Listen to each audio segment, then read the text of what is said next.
welcome back to another Keeping It Real with Dr. Nita podcast. I am your host, Dr. Nita Polite Wilson, founder and CEO of Dr. Nita Enterprises Incorporated. As a C-suite trusted advisor and board director, I help my clients reframe diversity conversations from difficult to different. And today we are concluding our real conversation from the C-suite with Dr. Beverlyn Mendez, COO at Easter Seals, Southern California.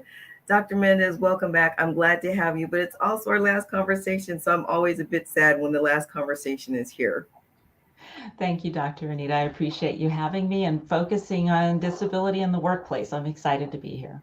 We have learned so much from you, and in our last conversation, you mentioned the word intentionality a few times, and I want us to connect that to how organizations can reframe discussions around accessibility from awkward to actionable by building alliances. In our very first conversation, we spent quite a bit of time just understanding what words are offensive and what words are empowering in terms of how we discuss accessibility.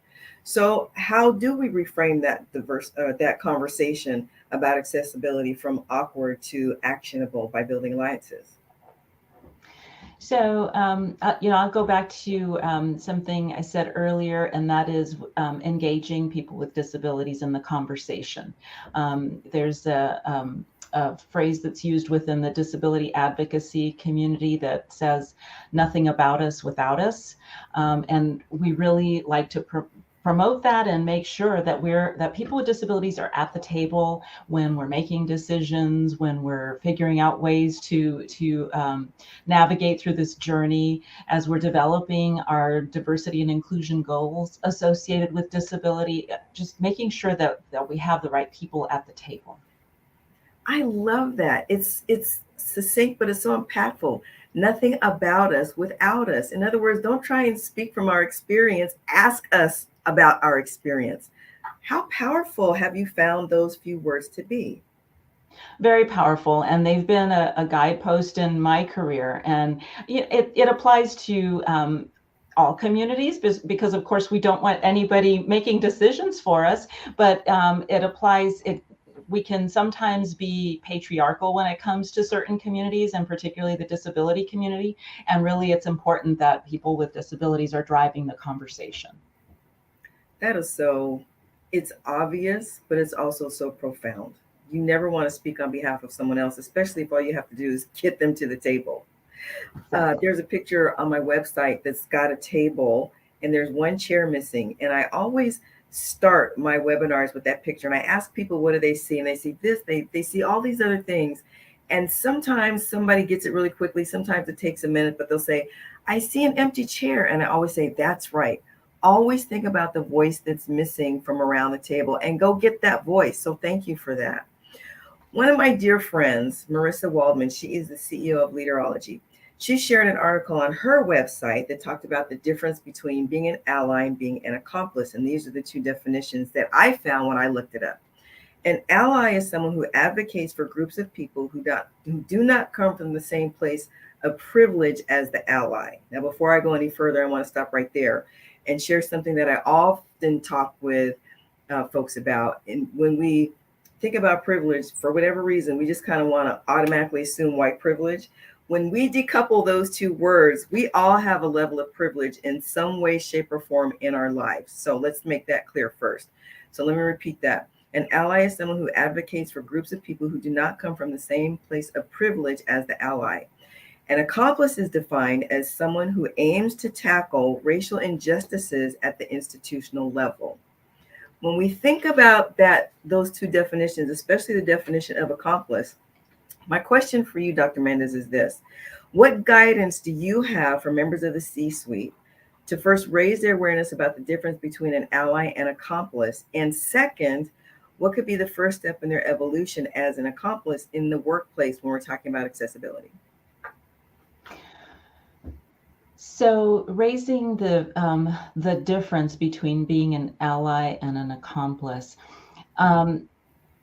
Well, I think in some situations we want to be both, right? As leaders, we want to be both because we want to stand side by side by people from different communities, and show that we are understanding, hearing, and learning from people. And then, as it relates to being an accomplice, I mean, I think that goes back to our position of privilege and being in those key roles to drive change in our organizations. Mm-hmm. And how do we do that? What are our goals in our organization? If we talk about disability very specifically, what are our D&I goals? Do they have a disability focus? Are we offering employee resource or affinity groups? And is there a disability group that's there that we can tap into and learn from? Everything, looking at it through with a disability lens. Our engagement survey data. Are we looking at our staff with disabilities and how they're feeling about belonging and opportunities in the workplace? What are our hiring goals? Are we looking at hiring people with disabilities? Is there someone on our board who has an apparent disability, who's open about their disability? So all of the different audiences, and making sure that that we're supporting people with disabilities to have a voice and drive our organizations. Dr. Mendez, you have shared so much with the community this month about disability and how we can approach that and how we can be more inclusive, specific to people with disabilities. I wanted to kick off 2023 by helping organizations understand there is an untapped market of talent that we really need to focus on. And we need to be willing to, do something about these rose-colored glasses in terms of avoiding conversations that might make ourselves or others uncomfortable, and look for the opportunity with a different pair of rose-colored glasses to say, hey, where are the possibilities here in this conversation? Dr. Mendez, one final thought from you. What is a best practice that you as a COO at Easter Seals has put into place that other companies could consider benchmarking? I would say, Dr. Nita, that it's a journey for all of us, and we are taking the steps along this journey as well. As a disability-focused organization, disability is always part of our conversation at Easter Seals. But now we're looking inward and really making sure that we're benchmarking against best practices.